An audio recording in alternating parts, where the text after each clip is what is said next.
Hello friends, आज एक नया क्वेश्चन लेके आए हैं सिंपल स्ट्रेच एंड स्ट्रेन का। सबसे पहले क्वेश्चन को पढ़ते हैं। Steel rod ABCD 4.5 metre long and 25 mm distance is subjected to the forces as shown in figure.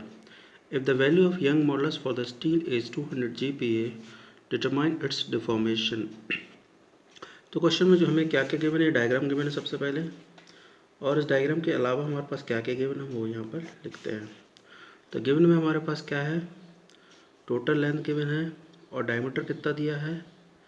Diameter को हम स्मॉल डी से रिप्रेजेंट करते हैं। डायमीटर हमारे पास दिया है 25 mm।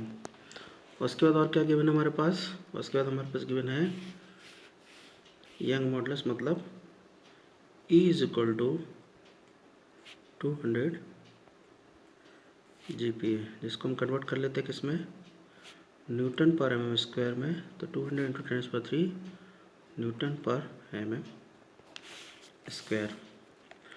तो यहाँ पर हमको निकालना क्या है, डिफॉर्मेशन निकालना है, डेल एल लिखा है क्वेश्चन में। डिटरमाइन द इट्स डिफॉर्मेशन, मतलब डेल एल की वैल्यू हमें निकालनी है। अब हम क्या करते हैं, ये जो हमें स्टील बार दी हुई है, स्टील रॉड दी हुई है, इसको हम क्या करेंगे, बाइफरकेट करेंगे, अलग अलग लोडेड के बेसिस पे बैलेंस करेंगे। तो बैलेंस कैसे होगा, यहाँ पर 10 किलोमीटर लोड है, यहाँ पर 20 है। तो यहाँ पर सबसे पहले हम बीच वाले को बैलेंस करते हैं, BC को। तो 10 से हम इसको बैलेंस करते हैं, तो जितनी डिस्टेंस है उतनी ही डिस्टेंस आएगी। तो पहला सेक्शन हम बनाते हैं BC वाला। तो यहाँ पर हमने क्या किया, पहला सेक्शन बनाया BC का। तो यहाँ पर 10 का लोड लग रहा था लेफ्ट डायरेक्शन में, 10 किलोमीटर का लोड। इसी 10 से इस 20 में से 10 माइनस गया तो 10 बचेगा। तो ये हमारा 10 किलोमीटर का लोड इस तरफ हम बैलेंस करेंगे। अब यहाँ पर बचा हुआ हमारे पास कितना है, 10। अब इस 10 को हम बैलेंस करेंगे, 60 में से 50 घटा के 10 से बैलेंस करेंगे। तो यहाँ जो डिस्टेंस थी वही लिखेंगे,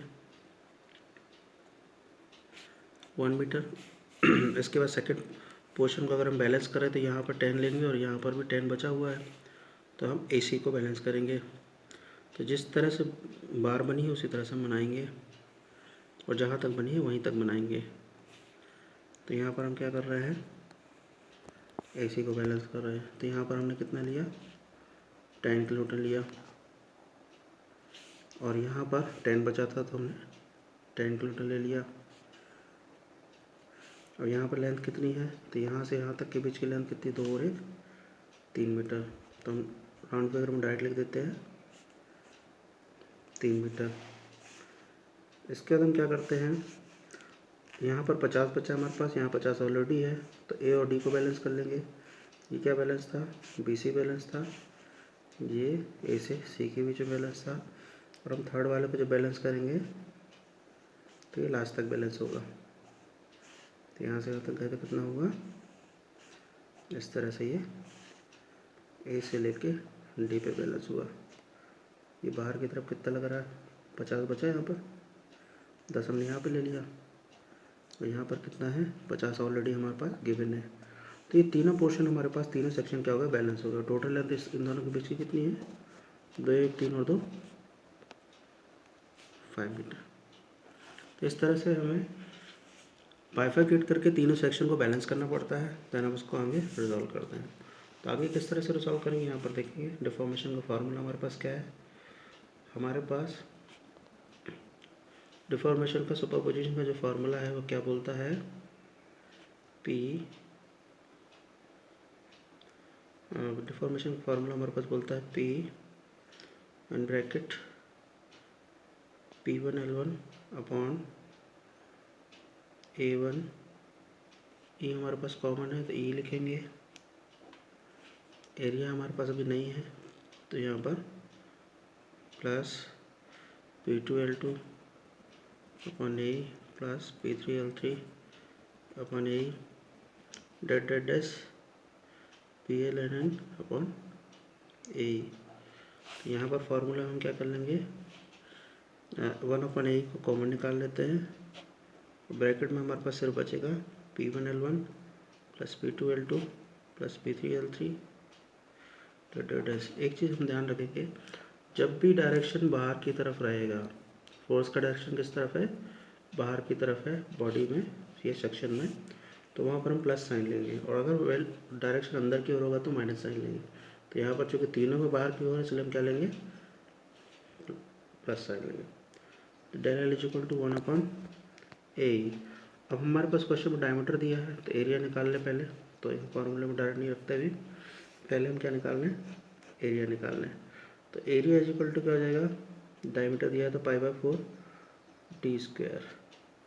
तो π/4 π/4, डी की वैल्यू हमारे पास कितनी है, डी की वैल्यू हमारे पास है 25 mm। तो यहाँ पर क्या होगा, एरिया निकल आएगा। फिर एरिया हमारा आता है, वो आएगा 491 mm²। जब हमारा एरिया आ गया तो हम क्या करते हैं इसको, और ई की वैल्यू हमारे पास ऑलरेडी गिवन है, तो हम इक्वेशन में इस फार्मूले में सारी वैल्यूज़ को पुटअप कर देते हैं। तो यहाँ पर हम देखते हैं डिफॉर्मेशन का फार्मूला में del L is equal to 1 A की वैल्यू हमारी कितनी है, 491 mm² में है वैल्यू। उसके बाद ई की वैल्यू हमारे पास क्वेश्चन में गिवन है 200 Cp, जिसको हमने कन्वर्ट किया था 200 × 10⁻³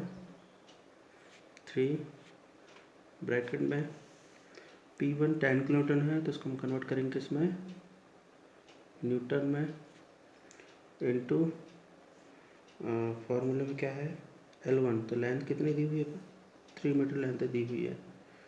मीटर को भी कन्वर्ट कर लेंगे इसमें mm में, प्लस अब हम क्या करेंगे, सेकंड पोर्शन में लोड कितना दिया हुआ हमारे पास, सेकंड में भी हमारे पास 10 दिया है किलोमीटर में, तो इसको न्यूटन में कन्वर्ट किया, इनटू लेंथ मीटर में है, तो इसको क्या करेंगे, लेंथ मीटर में है तो यहाँ पर मीटर में कन्वर्ट कर लेंगे। तो इसको भी हम क्या करेंगे, mm में कन्वर्ट करेंगे। यहाँ पर 1 × होगा पहले वाले सेक्शन का, 1 लेंथ है क्योंकि, प्लस थर्ड वाले सेक्शन में लोड है 50 किलोटन, तो 50 किलोटन को इसमें कन्वर्ट कर लिया न्यूटन में, इनटू लेंथ कितनी 5 मीटर है, तो 5 मीटर को इसमें कन्वर्ट कर लिया mm में। तो इस तरह से हम क्या करेंगे, इक्वेशन को पुटअप करते हैं। जब हमने इक्वेशन को पुटअप किया तो हमारा क्या होगा, इसका फाइनल आंसर निकालेंगे। तो हम इसका फाइनल आंसर निकालते हैं, कैलकुलेटर सॉल्व करते हैं, तो ये आता है 2.68 समथिंग mm आएगा, जिसको हम राउंड फिगर में क्या लिख सकते हैं, 2.7 mm। तो दोस्तों डिफॉर्मेशन जो है हमारा कितना हो जाएगा, स्टील बार का 2.7 mm। इस तरह से इस क्वेश्चन को सॉल्व करना है। तो एक बार फिर से मैं रिपीट कर देता हूँ।